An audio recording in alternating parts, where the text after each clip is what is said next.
right. Welcome back, everybody, after our week away or week off of doing our sessions. So this is week number 6, I believe, and we've been looking at still life. We've been looking at tulips, putting things in boxes. We've also been looking at winter foliage and things like that as well, and using pen techniques. We've used a little bit of acrylic. We've even used gold paint as well in some of the pictures we've been doing. But now what we're going to do is look at setting up our own still life. So in the email that I sent out, I suggested that you choose like a theme, something to base like a still life on. So it's something that you're kind of interested in and would like to do. So some of the ideas I sent out for that were things like everyday treasures is one example. So keys, watches, glasses, books, mugs and things, or things to do something that maybe encourages storytelling of some type as well. And then we've got seasonal still lives to do with different times of the year, food and drink, musical still life with instruments perhaps, retro and vintage things as well, and artist tools is a pretty straightforward one to do. I wonder if some of you have chosen to do that tonight. And then there's other things like travel adventure with suitcases, maps, passports, compasses and postcards, and then other ones are nature's wonders like feathers and pine cones, which is what we've been doing. I suggested another one might be soft and cozy, so socks, steaming mugs, knitted scarves and blankets and stuff. And there was one more, which was a monochrome challenge, so objects of a certain colour perhaps as well. So we're going to set up a simple still life. We're not going to like have loads and loads of different items. We're going to have about 3 to 5 different things for you to focus on. So it doesn't become overwhelming, and we can have a nice, simple, sort of straightforward composition to actually just do some straight drawing from. So I'm going to talk about that in a minute. So some of the things you might want to consider could be as well the lighting as well. So it might be how the light falls on the object to create some sort of atmospheric effect. You might also arrange the objects by starting with an interesting base, like a cloth or a box or something like that. Odd numbers often look a lot more interesting and a lot more balanced as well. So I've said 3 to 5 objects is the ideal thing, and then maybe make also some of your objects overlap or at varying heights as well, so smaller, bigger objects next to each other too. All right, so we'll try and keep a simple background today as well, so nothing too complex, so that you can focus on the composition of the objects themselves, and obviously keep it manageable as well. So I've got a few examples of still lifes to show you, and then we'll have a look at one that I've started to set up, and then we'll have a go at drawing them as well. So we'll go over to the wall. I've got a couple of bits to show you. So here's a few ideas or suggestions for still lives that you might think about doing yourselves.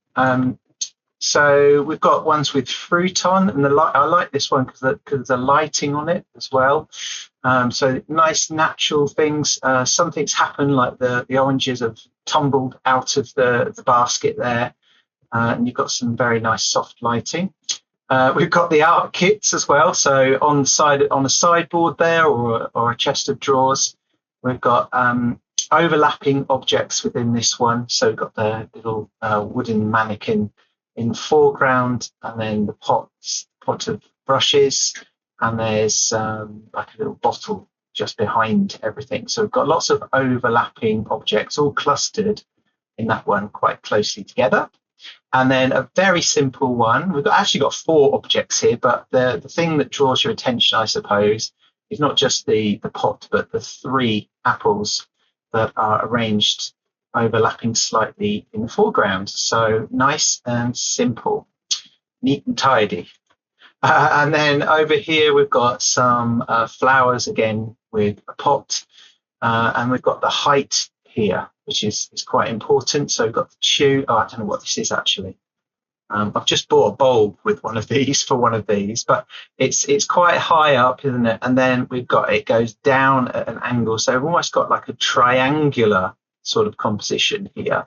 And then the flower obviously overlaps the kettle or the jug or whatever you want to call it. And then just off to the side, the flowers as well. And this one, some lovely big tomatoes in the foreground, and going back behind it, we've got the, again, like a vessel and a piece of fabric draped just coming around from the back and into the foreground. So that could be seen as kind of a leading line into the object and then around to the apple, almost like a spiral, I suppose, coming round from the bottom left, coming up past the jug and leading us into the tomatoes in the centre. So that's quite a nice arrangement. So it's nice to see these things, gives you an idea. And this really dark lit one with some old tools in it. We've got a very sort of long composition, but lots of empty space. So if you look at all of these, in some ways, all of the empty space or the negative space is just as important to help us draw attention to the objects in question as well. Okay, so we'll switch those off. Now, I found this online. I'm going to show you. So hopefully I've got it all in the right order. So we've got this, which is obviously just a vessel, like a pot or whatever you want to call it, with some oranges arranged in the center. So thinking of ways, if you start very simply with your arrangement before you get started, think of what the main focus will be for your composition or arrangement.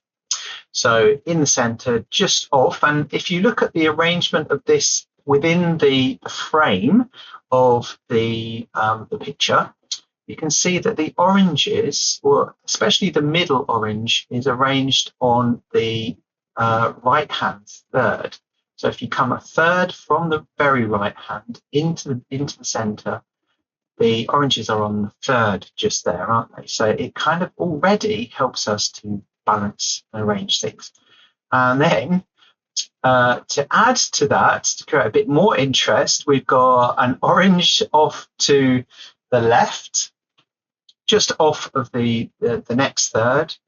And then if we go again, the orange has been peeled. So we've got one little bit of peel just in the foreground, and then right up close, we've got another one. Actually, they're the wrong way around. It should have been the other one first, but you get the idea. So whereas you've got something quite simple to begin with, you've then created something with a little bit more interest, and something has been going on, i.e. the orange has been peeled and things. Okay, so just to give you a few ideas about how you might arrange your pictures.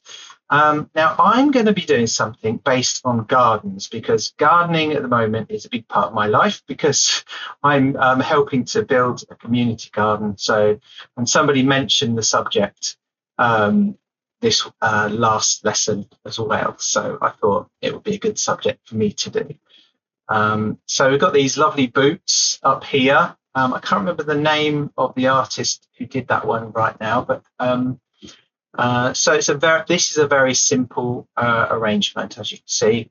And then we've got cowboy boots, which is nothing to do with gardening, but I thought it was quite interesting. So you've got this round circular rope behind the subject, and then you've got these little bits of straw in the foreground, and also, interestingly, it's really nicely lit with the light coming in from the left and hitting the boots, casting a shadow behind it.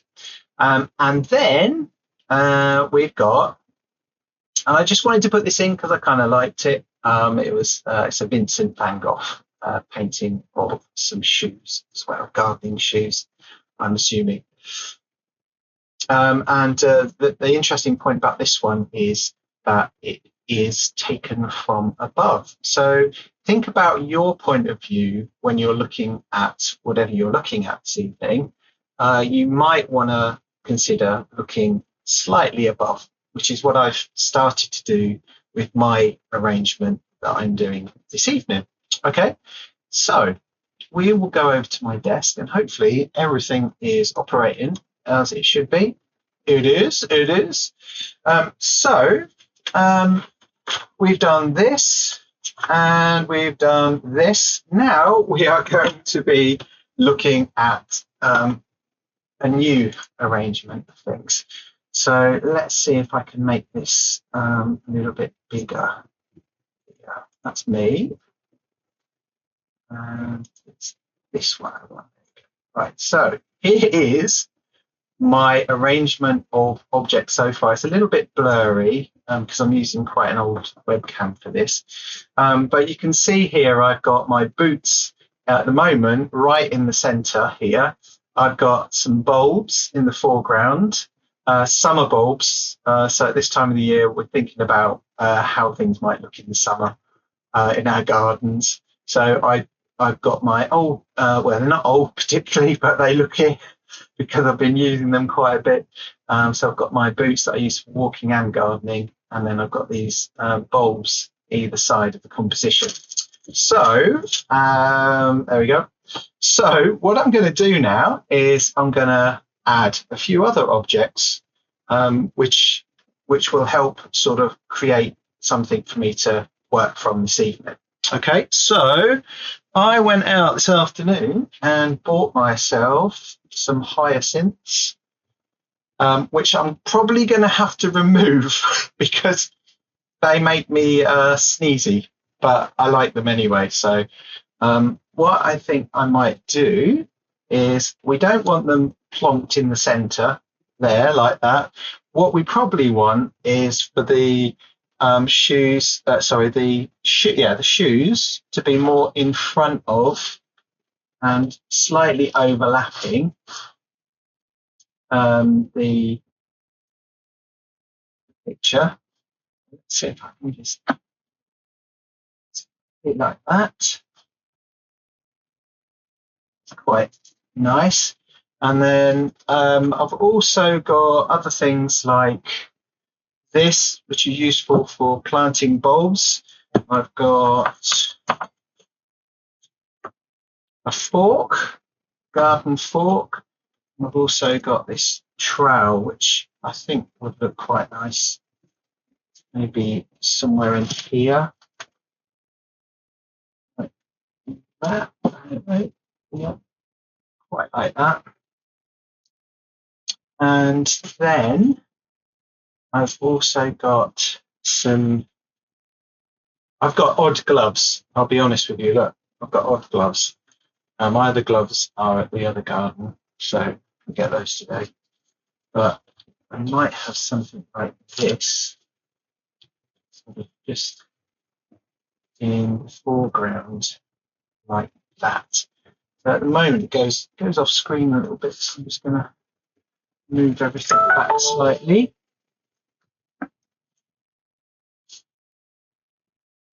There you go. Quite like that, and bring these bulbs in maybe here. There.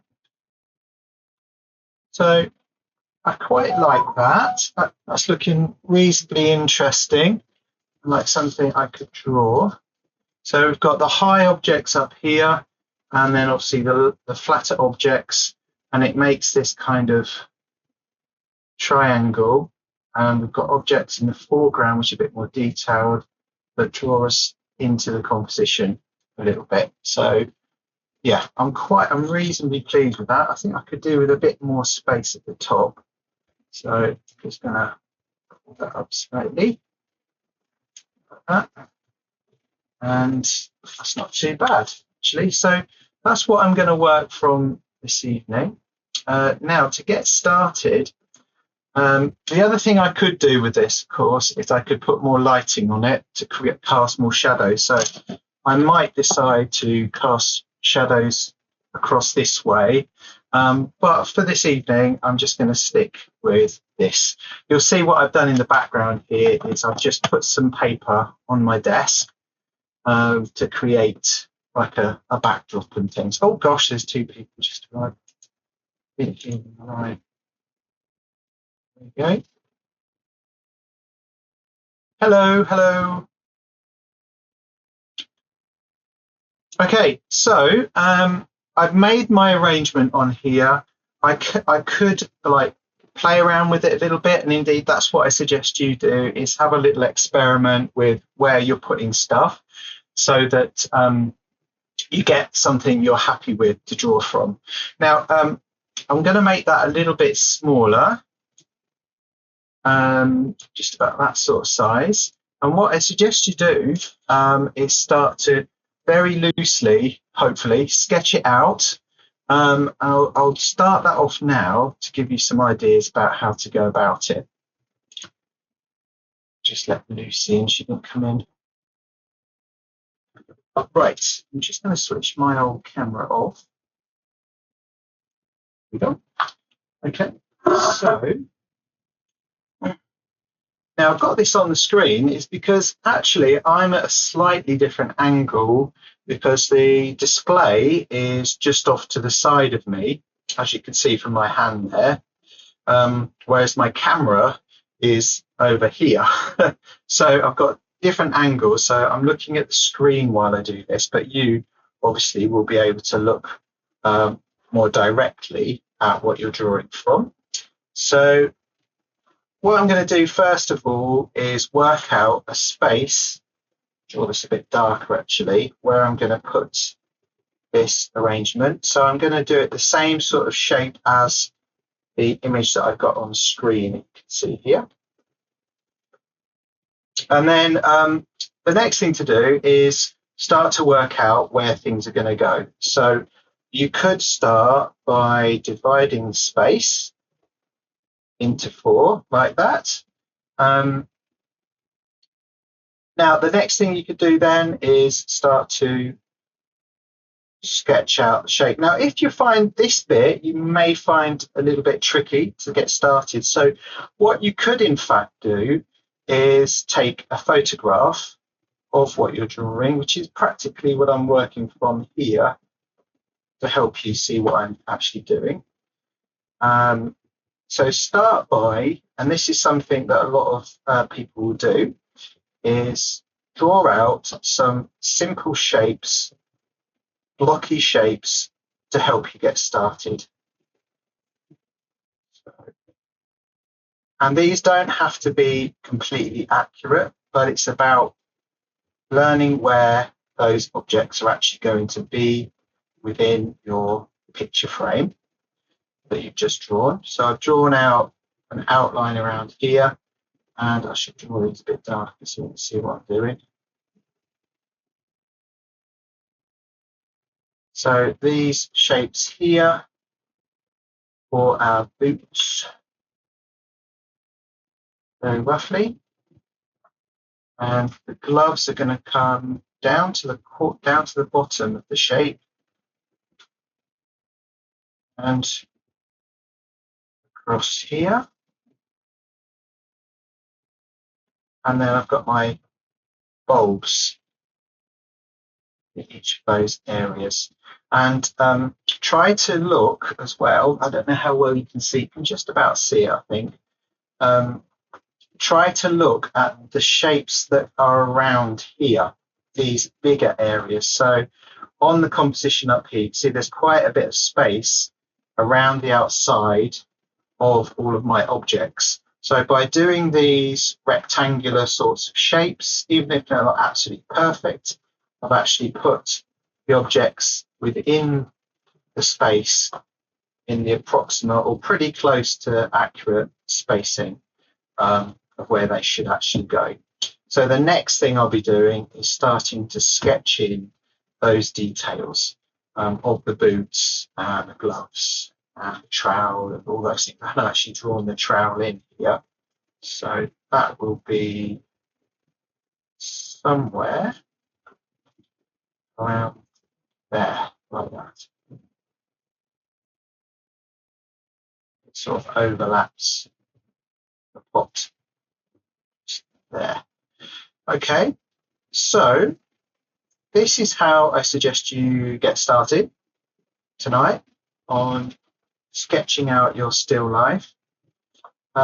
If you want to show me what you've set up, you can either point your camera to what you're doing and I can have a look, or you can send me a picture and I'll have a look. So you use WhatsApp or something like that, or email, and I'll have a look at that for you. So basic idea tonight is to set up your still life and then have a go at drawing out a very simple composition. So remember, don't do too many objects. I've actually got 3 or 4 main objects, the shoes being one of them, the trowel, the hyacinth at the back, and the gloves here. And then we've got these very small things, bulbs around it, which I've placed. But the glove basically will draw us into the composition to the boots, and then we look at the hyacinth, notice the little bulbs afterwards. Okay, and we've got it arranged in this kind of almost like triangular shape here as well, like that. Okay, so has everybody got that for this evening? Excellent. So you'll see me constructing this this still life. The main aim of this evening was literally so that we could look at how to create the composition by arranging the objects, and also by also then being able to draw the whole thing as well, and put it in the right place and so forth. During the course of this evening, I was adjusting and moving all these different shapes around quite a lot to get things as close as I could in the time that we've got. But you can see how I started with these very, very simple box shapes here, and then that enabled me to feel confident that I was going to get things within the paper or the box shape that I'd drawn just over here as well. And then following that, of course, going into a little bit more detail, almost like a silhouette sort of shape just here as well. And I was just explaining at this point about how you can compare the shapes and sizes of different parts of the objects with each other. So for example, the tongue on the shoe, how many of those tongues from the shoelace upwards fit into the height of the object. But basically using this comparative technique to help us work out where things go and how big they're going to be, etc. So this evening I did have a few photographs that I'd pre-prepared, but then of course I moved things around when doing the demonstration. So I did actually end up with a couple of photographs that I was working from, and the gloves were in very different positions. This photo, you can see the objects are a bit further apart than the arrangement that I actually made for the class when we were talking. So that was one thing to learn actually, is that, you know, bring things in quite closely together so that you can have objects overlapping each other, going behind each other, going around each other and so forth. There you can see the difference. Oh, actually these two are quite similar there, but I had a few different photographs and the actual camera on as well. I think actually the camera is on now. You can see the photograph and how the objects are a bit closer together, creating a much more cohesive composition in this case. So during the rest of the evening, what we're doing here is bringing in more and more of the detail. I use a rubber occasionally, to make adjustments to different things as I spot things that perhaps I've missed or need changing. One thing I don't go into is some of the more intimate or smaller bits of detail in the shoelaces and so forth, but I start to look at the tone. Now, one thing I could have done with this arrangement is also perhaps have a light on the side or an angle to it so that we could see some more of the tonal range and get some more dramatic shadows in here, which is one of the things that artists will do when setting up their still lifes, create this sense of atmosphere with a little bit more shadow, which is somewhat lacking in this studio bass arrangement that I've got here. But yes, perhaps next week I will spend a bit more time working on that and talk a bit more about that next time as well. So after making more adjustments, I think I'll make some on the front of the shoe as well. Just start to add in a little bit of the tone to start bringing out some of these shoes and so forth.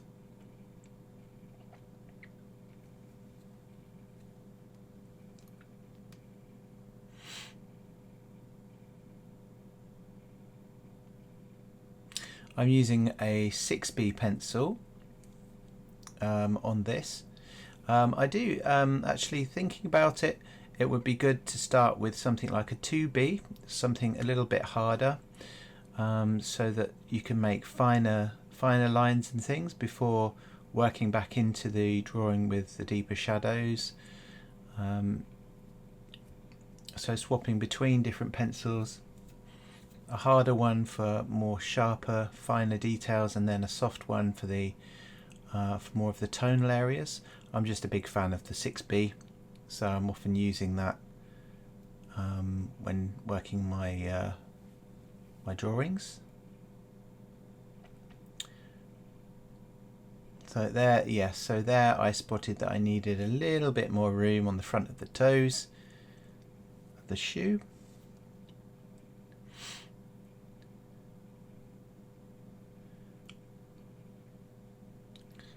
The old laces.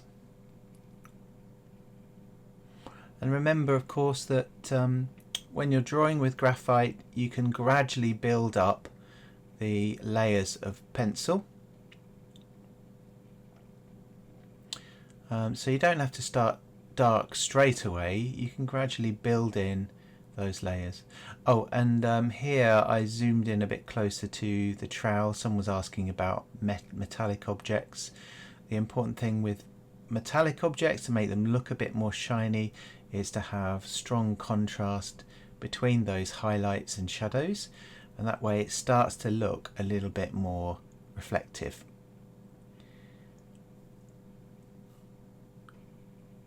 I don't quite get as far as achieving all of those things this evening, but getting things in the right place is what we were looking for,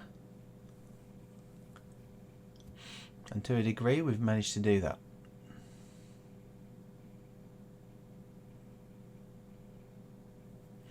And you can see that when I'm working, I'm not necessarily just working in one particular area. Often I see students will start drawing the shoe and they will complete the shoe in all its beautiful detail, or even just a part like the shoelaces, and then perhaps later realize that things aren't in the right place, and you'll be kind of loathed to rub it out and start again. So I've always had this kind of approach of working across the majority of the picture and hopping between different areas as I spot things, because you'll often find that you're drawing away and you spot something else somewhere else that you could go over and correct.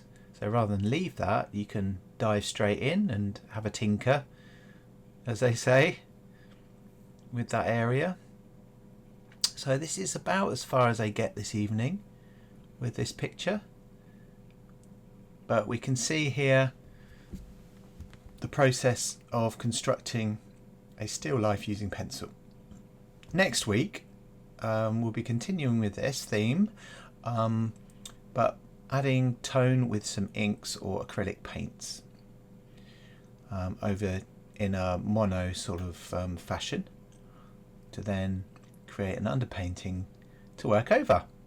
And we'll look at some more artists as well that can help inspire us to paint in certain ways over the next few weeks.